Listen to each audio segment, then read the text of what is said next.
Good morning, dear students, and welcome to this first lesson of the chapter Data Structures. Today, we are simply going to introduce data types. That is, we are going to look at the basic data types that we have. First of all, let us define what is a data type. A data type is a formal classification of the type of data being stored or manipulated within a program.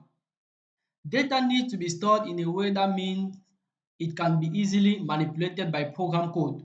Remember, when we were writing algorithms, we declared some variables and this variable had specific data type. That is why we are saying that a data type is a formal classification of the type of data being stored or manipulated within a program. And majority, like 90% of algorithms that are basically used in today's systems make use of programs, of variables, sorry, and this variable has specific data type or they follow a particular ADT, absolute data type, which is to be seen in the future lessons that deals with the way data is going to be manipulated.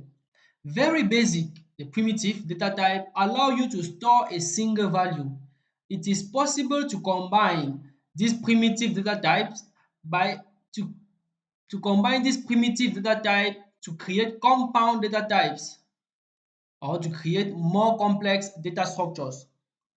These different primitive data types that we have.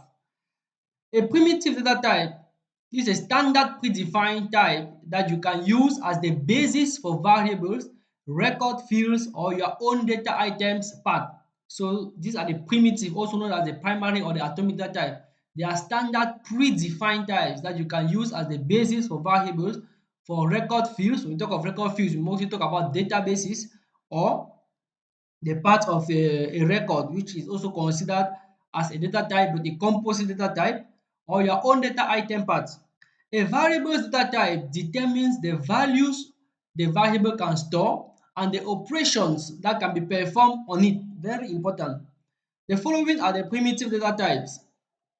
We have integer data type. These are whole numbers with a range of values which are machine dependent. When we talk of machine dependent, it means that the range of values integer hold depends on the machine on which a particular program is running. Generally, an integer occupies 2 or 4 byte memory space. The operation that can be performed on an integer are we have addition, subtraction, division, modulus, and multiplication. Remember that for each of these primitive data type, it is important for you to know which kind of value they can store, the amount of memory they occupy, and the operation that can be performed on them. The next type is the real, also known as the float data type. This data type is used to store fractional numbers or decimal numbers. A real number occupies 4 byte memory space and the operation that can be performed on an integer are addition, subtraction, division, and multiplication. The next one is the character data type. This data type is used to store the special characters and alphabets. It consists of ASCII characters. It occupies 1 byte of memory. Now we are talking about. So the integer is for whole numbers, the real is for decimal and fractional numbers, and characters is for ASCII characters.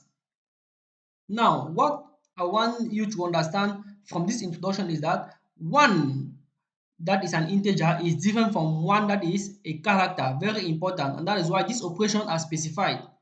Remember that if you consider one which is a character, you cannot perform addition, subtraction, or division on it. Take note. The last type of primitive data type is the Boolean data type. The Boolean type represents the values true and false. Although only two values are possible, they are rarely implemented as a single binary digit for efficiency reason instance 0 as false and other values as true. What are we saying here? In majority of programming languages, very few of them have Boolean as a predefined type. So programmers using such programming languages generally use 0 to represent false and any other value to represent true. And others use negative numbers for false and positive numbers for true. That's how they do.